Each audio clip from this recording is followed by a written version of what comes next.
NEET की, JEE की परीक्षा हो रही है, या आरओ और एआरओ की परीक्षा उत्तर प्रदेश में राज्य का जो लोक सेवा आयोग है वो कर रहा है 20 सितंबर को।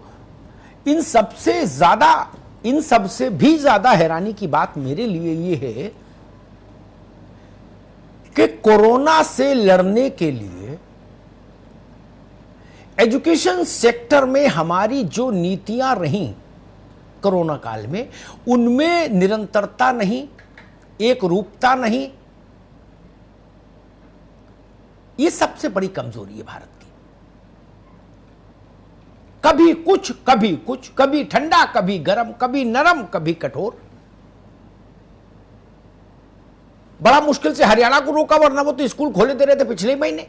उन्हें अनाउंस कर दिया था कि स्कूल खोलेंगे। उत्तर प्रदेश ने कहा कि बच्चे नहीं आएंगे, मास्टर आएंगे। एक नया बखेड़ा खड़ा हो गया। महाराष्ट्र कुछ कह रहा, तमिलनाडु कुछ कह रहा, आंध्रा कुछ कह रहा। कुछ यूनिवर्सिटीज ने कहा इम्तिहान कराएंगे, कुछ ने कहा नहीं कराएंगे, बिना इम्तिहान की डिग्री दे देंगे। कुछ प्रतियोगी परीक्षाएं निरस्त हो गई।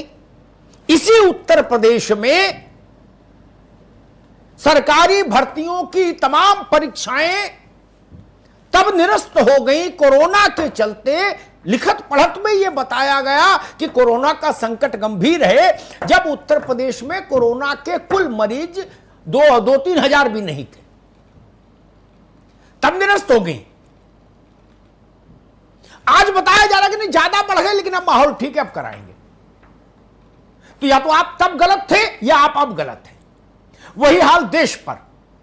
जब देश में 500 मरीज थे कोरोना के पॉजिटिव एक्टिव, तब आपने कहा सब कुछ स्थगित, कोई कहीं नहीं निकलेगा।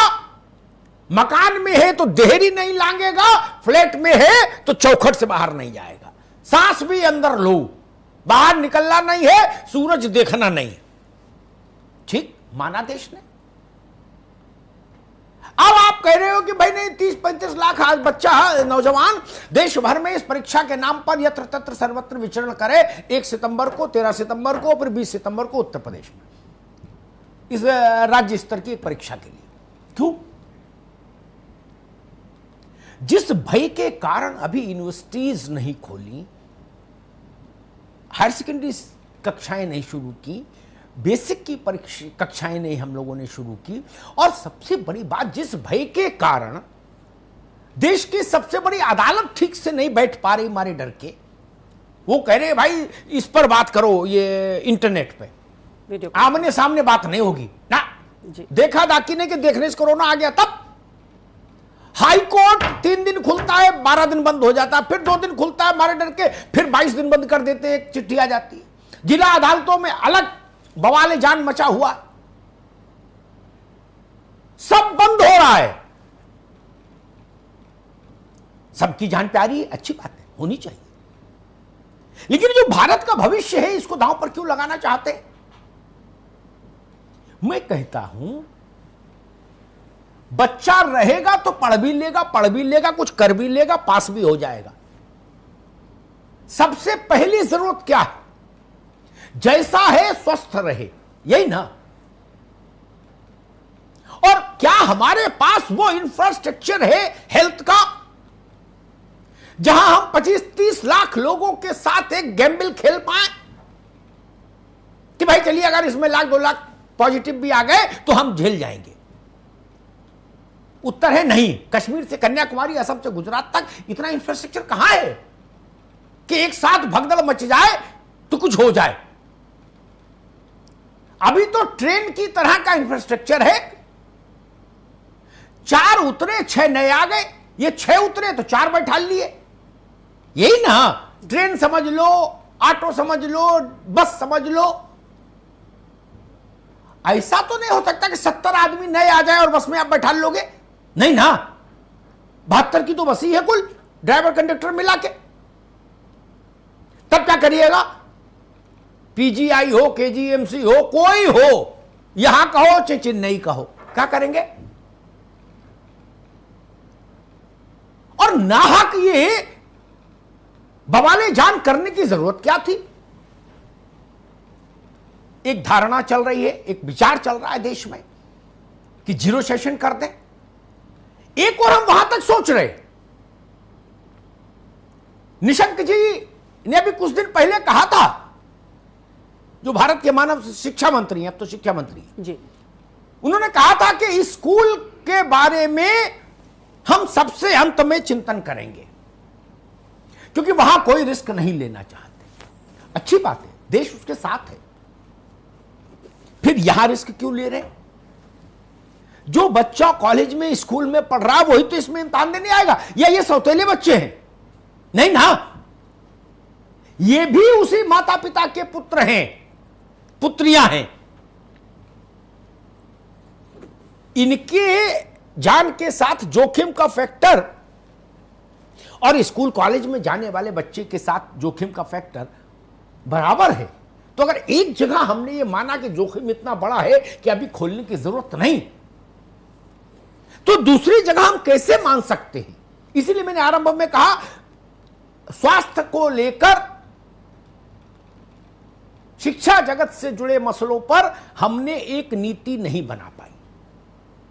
क्या यह बेहतर नहीं होता केंद्र का एक स्पष्ट डायरेक्टिव आज से 4 महीने पहले आ जाता